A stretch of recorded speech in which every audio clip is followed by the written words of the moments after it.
Pastor Manny Manansala ng Live Ministries and Live House Churches. Pastor Manny! Blessed morning po, Tita Winnie, and blessed morning po mga kapamilya. Malapit na ang Christmas and marahil marami sa atin ang excited na makatanggap ng regalo. And maaring marami rin sa atin ang abala, mamili ng regalo para sa ating mga kaibigan at mga kasambahay. Alam niyo po, ang Christmas is not about the gift that we're about to receive or about to give. Hindi rin po ito about the Noche Buena na ating kakainin.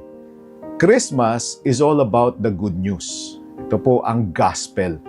And sa Bible, ang gospel po ay tinranslate sa wikang Tagalog as mabuting balita. Yan po ang meaning ng gospel. Kung marami po sa inyo nagtatanong, ano bang meaning ng gospel? Mabuting balita. At ano po ba itong mabuting balita na ito? Ito po, ang mabuting balita in chapter 2, verse 10 ng Luke, ito po ang sinasabi. The angel said to them, "Do not be afraid, for I bring you good news of great joy that will be for all people." The gospel is simply this. Ito ay mabuting balita na magbibigay ng malaking kagalakan para sa lahat ng tao.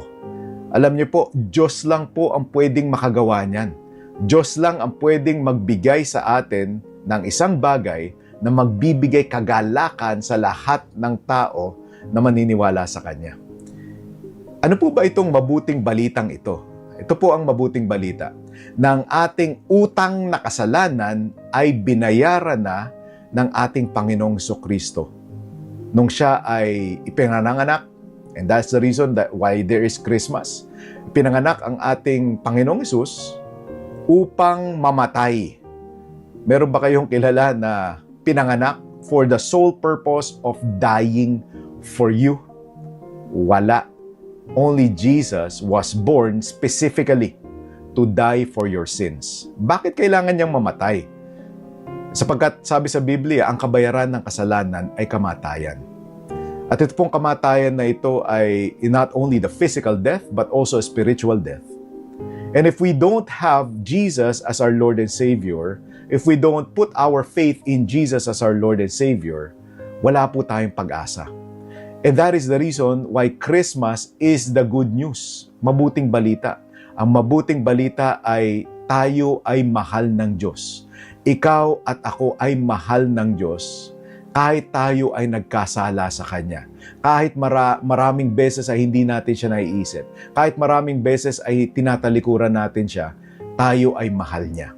At Kanyang pinadala ang Kanyang bugtong na anak upang mamatay doon sa krus ng Kalbaryo para bayaran ang lahat nating mga utang at kasalanan.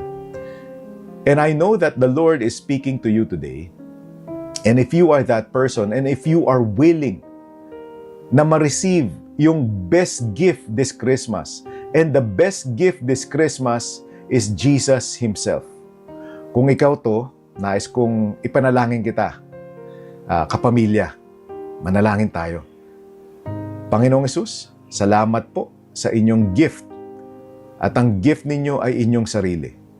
Panginoong Hesus, patawarin niyo po ako sa lahat kong nagawang kasalanan.